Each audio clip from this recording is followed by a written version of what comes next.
सैयदा फातिमा कभी किसी दरबार गई ही नहीं। हजरत सबक सुनाने के लिए गरीब नवाज को तवज्जो करना, मुकद्दमा कायम कर रहा हूं, अपनी गुफ्तगू का जिम्मेदार मैं हूं। सैयदा फातिमा कभी किसी के दरबार गई नहीं। जो नमाज पढ़ने खुदा के दरबार में न जाए वो दुनिया मांगने के लिए किसी के दरबार में क्या जा सकती। एक बात, मेरे आका सिद्दीक अकबर की गुस्ताखी के चक्कर में तुम सैयदा को गाली दे रहे हो। हमारे नजदीक फातिमा क्या है? नंबर 1 दरबार साबित करो। आज के बाद तकरीर करना बंद कर दूंगा, खत्ते गुलामी लिख दूंगा। दरबार साबित करो, दरबार साबित करो। जब दरबार था ही नहीं सिद्दीक का तो दरबार में जाने का मतलब क्या है?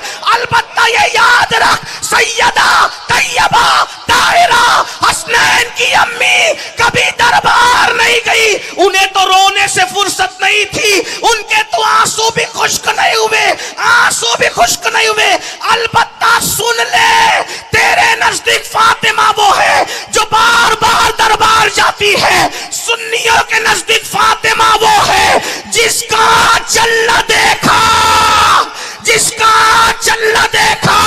मौमर ने उस रिदाए नज़ाहत पे लाखों सलाम।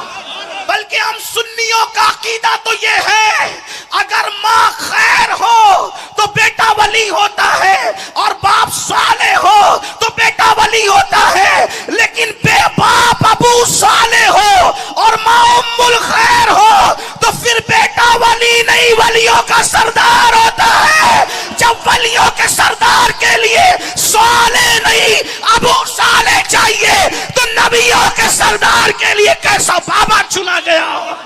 औरतें जब मां बनने वाली होती है उन्हें उल्टियां होती है, मतलियां होती है, जिस्म से मखसूस किस्म की बदबू आती है। लेकिन सैयदा आमिना कहती है बस मुझे तो ना कोई भारीपन, ना कोई मतली, ना कोई उल्टी, ना कोई तकलीफ, ना कोई परेशानी, बस मैं मां बनने वाली हूं, मुझे खबर भी नहीं हुई। इतना था कि जब मैं सुबह को उठी हूं, उठने के बाद जैसे मैं चली हूं तो मैंने क्या देखा कि मेरे पैरों के नीचे मक्के की सख्त कंकरियां मोम की तरह नरम होती है, और अल्लाह अकबर दरख्त मेरी तरफ झुकते हैं और उससे आवाज आती है सलातु वस्सलामु अलैका या रसूल अल्लाह, अस्सलातु वस्सलामु अलैका या रसूल अल्लाह। ओ मिलाद से लोग रोकते क्यों है? क्योंकि जानते हैं जिस दिन मिलाद बयान होगा नबी की अम्मी का ये किरदार भी बयान होगा कि जिसके नीचे कंकरियां नरम होती है वो मेरे नबी की प्यारी अम्मी जान सैयदा आमिना की जात है।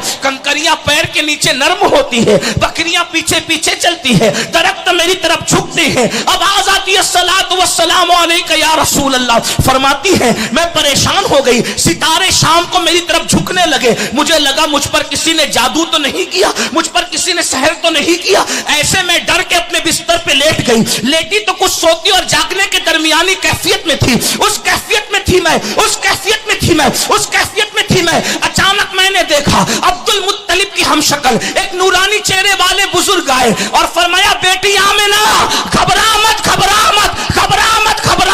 तुझ पर किसी ने जादू नहीं किया है, तू मां बनने वाली है और तेरे शिकम में नबियों का सरदार तशरीफ लाया है। अगर ये ना होता तो ना आदम को बनाया जाता, ना इब्राहिम को पैदा किया जाता। रिश्ते से कोई पुकारता है बाबा, सब आका, और ये बाबा है सब आका और ये बाबा, सबको रोका। औरों को जैसे पुकारते हो वैसे न पुकारना।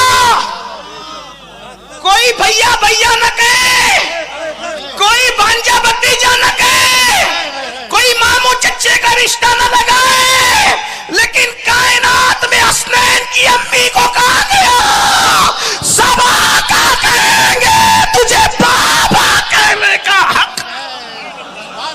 तो मैं अपने गरीब नवाज के अजीम बारगाह के अजीम खादिम, हमारे मखदूम गरीब नवाज के जितने खादिम हैं जो गरीब नवाज के नक्श कदम पर है वह सब हमारे मखदूम है, वो सब हमारे मखदूम है। और सुबहान अल्लाह, क्या बात है हमारे महदी मियाँ की कि गरीब नवाज की बारगाह की जारूब कशी का क्या हक अदा किया है। जो आपने वसीयत फरमाई है वो हम सब अहले सुनन के लिए बाइसे फख्र है कि वो जनाजे में शरीक न हो जो सहाबा और अहलुल बैत का गुस्ताख है। ये क्या बड़ी बात है, हम सब इस पर गवाह हैं और इंशाअल्लाह अल्लाह के फरिश्ते भी गवाह हैं। और अल्लाह हमारे इन बुजुर्गों को